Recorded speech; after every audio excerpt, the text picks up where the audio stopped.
बाकी गर्दनें झुक गई थी, सबके सर नीचे गए। अब मेरे नबी का प्यार बहन से देखिए, आका करीम ने इतनी तेजी से कदम बढ़ाए गए कि जो मुजम्मिल वाली चादर सरकार के कंधे पे थी वो सड़क के जमीन पे तशरीफ ले आती है। मेरे नबी ने आज चादर का ख्याल नहीं किया है, दौड़े गए बहन की तरफ। उधर से बहन आई है, सरकार ने हाथ पकड़ा है और सीमा खैर है कि नहीं, देखा तो रोने लग गए हैं। आका करीम के आंख के आंसू। एक बार पूछ लिया नहीं, लेकिन दूसरे चौक में फिर वही मिल गया है। भाई तुम तो गए थे हमारे लल्ला की बारात में, क्या था? तो कह रहे यार आप क्या बता, मैं पता ना ऐसी बारात जिंदगी में कभी नहीं की, क्योंकि चापलूस हद से ज्यादा बड़े। चमचागिरी कह रहा ऐसा खाना कभी नहीं खाया। ओ तुझे खुदा का वास्ता, बारातों में जाते हो, इस्लाम में बारात का तसव्वुर नहीं है। खाना खाते हो लड़की वाले का, लड़की वाले पे वाजिब नहीं है। तुझे एक वक्त की रोटी भी दे, लेकिन जब उस पे प्रेशर बनाया जाता है, देखो जी कुछ देना या ना देना, बारात का खाना अच्छा कर लेना, लड़की वाला सोचता है शायद खाने पे छूट जाएंगे। उसने कहा क्या चाहिए? कहता बस कुछ नहीं, बिना हड्डी का कोरमा करा दीजिएगा। बिना हड्डी का कोरमा हो गया। 10 दिन पहले खबर आती है, सुनो नाश्ते को भी कुछ लोग कह रहे हैं। बेटी वाले ने दबते दबते डरते डरते किसी तरीके से नाश्ते पे फैसला किया, ठीक है नाश्ता भी तैयार कर दिया जाएगा। 3 दिन पहले बेगैरत के घर से लिस्ट भेज दी जाती है, देखो जहेज की लिस्ट दे रखे हैं, सामान मिला लीजिएगा, कोई कमी रह जाए तो ला के रख लीजिएगा। इस्लाम इसकी कतल इजाजत नहीं देता है, बिल्कुल इसकी इजाजत नहीं है। फिर बाप जैसे तैसे करके जहेज भी पूरा कर लेता है। 2 दिन पहले फिर बेगैरत बेटे की खबर आती है, कहता नहीं जी मेरे यारों ने कहा है अगर बुलेट ना मिली तो नाक कट जाएगी, कैसे भी करो खालू बुलेट तो लानी पड़ेगी। जब ये खबर आती है, वो बाप जिसकी खुराक 8 रोटी थी, आज बेटी ने ला के खाना रखा है, आधी रोटी पे हाथ कांप गए हैं, आधी रोटी से ज्यादा अगला लुकमा हलक तक नहीं जा रहा है। और तुम्हारी मर्जी है, जाओ जाकर के मजारों के गुंबद बनाओ, जाकर टाइल्स पर पत्थर लगाओ, या जाकर कौम को आग लगा दो, मैं रोकने नहीं आया। बताना चाहता हूँ खुदारा, बचो इन रवैयों से। हमारी कौम ने तबाही के सिवा कुछ नहीं सीखा है। 70 सालों में बर्बादी के अलावा हम किसी तरफ नहीं जा रहे हैं। कान खोल के सुन लीजिएगा, जब बाप के आगे रोटी आई है, उसने आधी रोटी पे हाथ रोका। बेटी ने कहा था अब्बा आज से पहले 4 रोटी खाते थे, आज तबीयत तो ठीक है ना? बाप कहता हाँ बेटे, बस जरा तबीयत घबरा रही है। बेटी तो बेटी होती है, बेटी वो होती है जो बिना पूछे बाप का चेहरा पढ़ लेती है, फिर हाथ पकड़ के कहती है अब्बा बता, तुझे मेरी कसम है इस उदासी की वजह तेरी बेटी तो नहीं है, बता तो सही ये जो लुक़मे कम हो गए हैं कहीं मेरी वजह से तो नहीं हो गए हैं। जब बेटी इस तरह से बाप का हाथ पकड़ती है, बाप के सब्र के बंधन टूट जाते हैं। बाप चीख मार के बेटी का चेहरा देख के रो के कहता है बेटी क्या बताऊं, जिन्हें अपना समझ के बेटी देने का फैसला किया था, आज उन्होंने लिस्टों पे लिस्टें भेजी, मैं सब कुछ पूरा करता रहा, आज बुलेट की फरमाइश आ गई है। ए मेरी बेटी तू खूब जानती है, तेरे बाप ने ठेला लगाया, मजदूरियां की है, मगर बेटी मैंने अपनी गैरत का सौदा नहीं किया। बेटी कार्ड छप गए हैं, दावत का पैगाम जा चुका है, अब क्या किया जाएगा? हैसियत गाली देने की नहीं है। खुदा की कसम जब बेटियां इतना सुनती है, बाप का हाथ तो छोड़ देती है, लेकिन मुसल्ले पे सीधी चली जाती है। तुम्हें खुदा का वास्ता दे के कहता हूँ, किसी की बेटी की आंख के आंसू का सबब न बनना। जब बेटियां मुसल्ले पे जाके रोया करती है, किसी को खबर हो ना हो, उसके आंसू के टपकने का दर्द और धमाका मदीने के गुंबदे खजरा वाले आका तक जाया करता है। और याद रख, जब बेटियां सर पे दुपट्टे डाल के रोती है, मदद को कोई आए ना आए, सहरा का बाबा मदद के लिए जरूर आया करता। धारे तकबीर, धारे रिसालत, बस लगे आला हजरत हजरत अल्लामा मुफ्ती हम्माद रजा साहिब किबला, धारे हैदरी जिंदाबाद जिंदाबाद। निकलेंगे इंशाअल्लाह इन झगड़ों से, ये कसर बाकी न रखें। फिर क्या होता है, कभी आई बारात लौट जाती है, कभी आई बारात लौट जाती है, कभी खाने पके रखे रह गए। आज चल तू मुखिया है, तू प्रधान है, तू बेटे वाला है, आज तो तुझसे कोई हिसाब नहीं लेगा। मगर क्या भूल गया जब मलकुल मौत आके पंजा गाड़ेंगे और लोग आखिरी तख्ता लगा के आएंगे, उस वक्त बचाने कौन आएगा? अल्लाह कौन आएगा बचाने के लिए? ये जो हराम की बारात खाने गए थे, या वो जो तेरी झूठी शान और शौकत की दलाली कर रहे थे? कोई नहीं आएगा। कब्र में अगर आएगा तो सिर्फ ज़हरा का बाबा आएगा, क्या बात है बहुत। सिर्फ हुजूर आएंगे, वरना और कोई नहीं आएगा।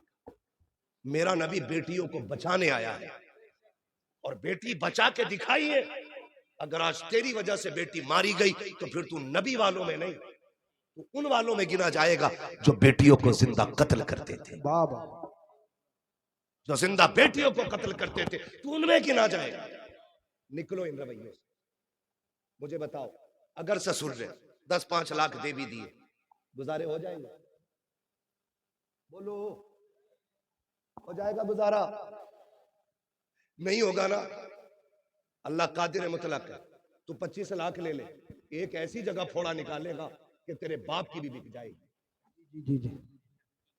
हराम का 25 लाख तो अलग, वो तेरे अब्बा की जो है वो भी बिकवा देगा। वो कादिर मुतलक है, लेने पे आए तो जबड़े फाड़ देता है, जबड़े फाड़ देता है। लेकिन हम दूर होते गए, अकीदे कमजोर होते गए।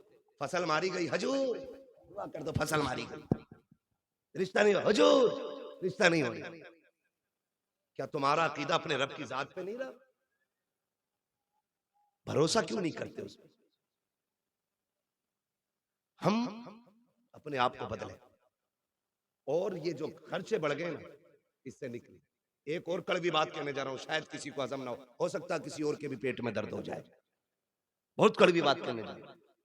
रिश्ते होते हैं ना, रिश्ते, तो कभी कभी बहनें भाइयों के दरवाजे पे आती हैं, क्या कहती है, जबकि उसका शौहर भी है, उसका अपना बेटा भी है, उसका अपना परिवार भी है, लेकिन भाई के दरवाजे पे आके कहती, भैया तुम्हें पता ना बेटी जवान हो गई है मेरी, फिर का कोई रिश्ता देखो बेटी के लिए। ऐसा नहीं है कि उसकी बेटी के रिश्ता देखने के लिए भाई के अलावा किसी और आंख को इजाजत नहीं थी, लेकिन हम समझ नहीं पाए उसके लहजे को। हमने उसका मकसद जाना नहीं जाना हमने मकसद। वो जो आई थी वो ये कह रही थी, भैया बेटी मेरी जवान हो गई है, लेकिन अपने घर में नजर मार बेटा तेरा भी जवान है, मैं क्यों किसी के आगे हाथ फैलाऊं? क्यों ना ऐसा हो कि तू बेटे को लेके आ जा, मेरी बेटी को इज्जत से अपने घर ले आ। लेकिन हमने क्या कहा? हमने कहा हाँ देखेंगे। जो 2-4 ठलुए बैठे थे ना चाय पीने वाले, हाँ भाई मुखिया घर में है कोई? ये मुखिया किसी का नाम हो तो बुरा मत मानिए। और हजरत कह रहे थे आपको किसने बताया? ये मेरा इलाका है, मुझे अपने इलाके में पूछने की जरूरत नहीं है, मुझे हर इलाके हर गांव की खबर है कहां क्या चल रहा है। हम तो बस यही चाहते हैं ना कि पूरी उम्मत इकट्ठी हो जाए। हम तो सिर्फ एक बात चाहते हैं कि एक रस्सी के साए, एक हुजूर के झंडे के साए में सारे खड़े हो। यही तो मतलब है ना। हम यहां चापलूसी करने नहीं आए। मैं आपसे कहना चाहता हूं, हर घर की कहानी है। कह रहे हाँ देखूंगा। किसी ने कहा यार गरीब है बहन तुम्हारी, तो सोचा कहा मदद कर देंगे, जबकि बहन के हिस्से को भी खा के उस पर सांप बन के बैठा है अब्बा के मरने के बाद ये भाई। इसलिए कि बाप की जायदाद में से बेटे का नहीं, बेटी का भी हक है, बेटी का भी हक है।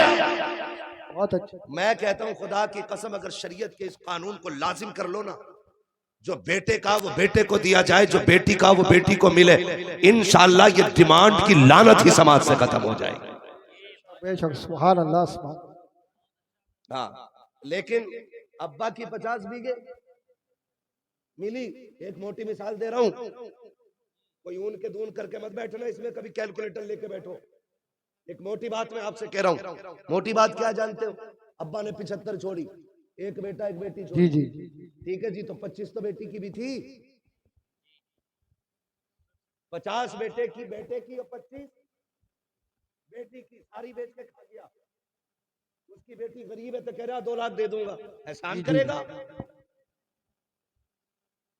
उसका खाते हुए नहीं देना चाहते। मेरे नबी को देख, सगी बहन कोई नहीं मेरे हुजूर की, कोई सगी बहन नहीं मेरे हुजूर की। हुजूर की रिजाई बहन दुनिया हजरत नाम से जानती है। रिजाई समझते? यानी कि ये उनकी बेटी थी हजरत शीमा, जिनका मेरे नबी ने दूध पिया था। हजरत हलीमा सादिया की बेटी। सुभान अल्लाह। समझ गए इतनी बात? तो ये हुजूर की सगी बहन नहीं है, रिजाई बहन, दूध शरीक बहन। ये रिश्ता हुजूर का इनसे। इस्लाम फला फूला, आगे बढ़ा, जंग हुई एक कबीले से। उस जंग में हजरत शीमा के कबीले के लोग कैदी बना के ले आए गए। रब ने इस्लाम को फतह नसीब फरमाई। तो जब वो कबीले के लोग कैदी हो गए, हुजूर ने ऐलान फरमा दिया कि जिसे अपने कैदी छुड़ाने हो, इनकी कीमत अदा करे और ले जाए।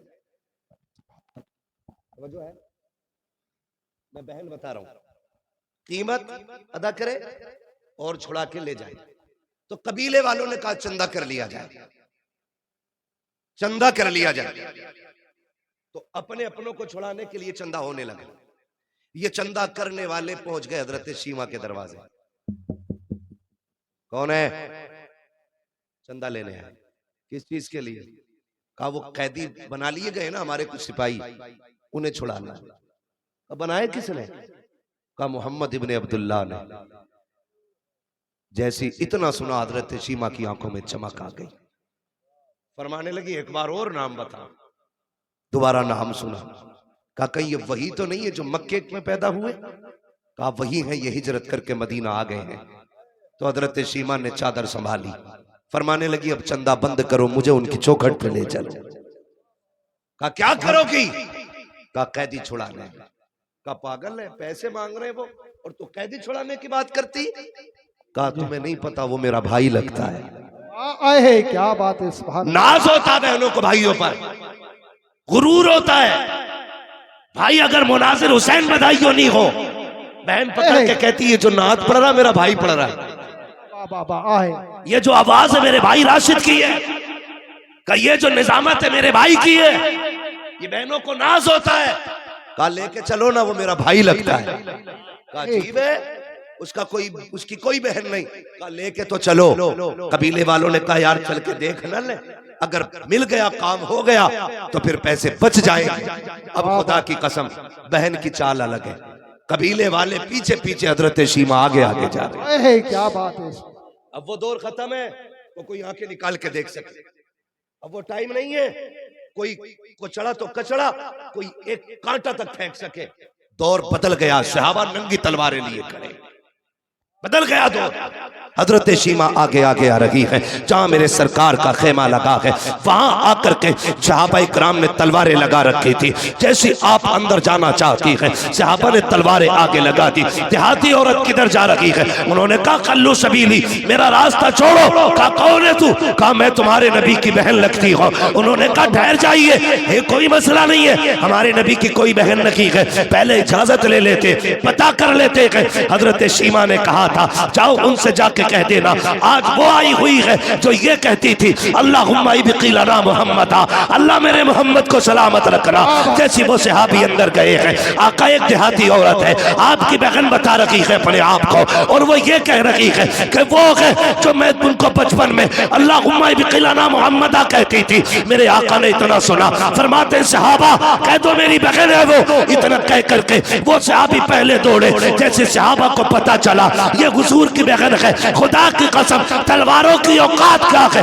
नजरें झुक गई थी सहाबा की, गर्दनें झुक गई थी, सबके सर नीचे है। अब मेरे नबी का प्यार बहन से देखिए, आका करीम ने इतनी तेजी से कदम बढ़ाए हैं कि जो मुजम्मिल वाली चादर सरकार के कंधे पे थी वो सड़क के जमीन पे तशरीफ ले आती है। मेरे नबी ने आज चादर का ख्याल नहीं किया है, दौड़े हैं बहन की तरफ। उधर से बहन आई है, सरकार ने हाथ पकड़ा है और शीमा खैर है कि नहीं देखा तो रोने लग गए हैं। आका करीम के आंख के आंसू, सहाबा देख के हैरत में थे। हजरत शीमा ने हुजूर को देखा है, नजर भर के देख रही है, पीछे पीछे कबीले वाले हैं, आगे आगे मुस्तफा चल रहे हैं। कान खोल के सुनो प्यारे, बहनों के रिश्ते अनोखे होते हैं। खुदारा बहनें दरवाजे पे आ जाए, चेहरे ना बिगाड़ना, धक्के ना देना, गुर्बत का ताना ना देना। अगर मई जून की छुट्टियों में आए तब भी इनका इस्तेकबाल करना है। दिसंबर जनवरी में आए तब भी इनका एहतराम करना है। ये 8 दिन के लिए बाप के दरवाजे पे आती है। तेरी रोटी की लालची नहीं है, तेरे पैसे की भूखी नहीं है। ये बाप के दहलीज पे इसलिए आती है, ये उस दीवार को देखना चाहती है जिस दीवार को बाप ने बनाया है। ये उस दरख्त के नीचे बैठना चाहती है जिस पेड़ को बाप ने लगाया था। क्यों? वो जानती है बाप ना सकी, उसका दामन ना सकी, उसके लगाए पेड़ के नीचे बैठेंगे। उसके झोंकों के जरिए खुदा हमें बाप की खुशबू नसीब फरमा दे। वाह वाह वाह, सुभान अल्लाह।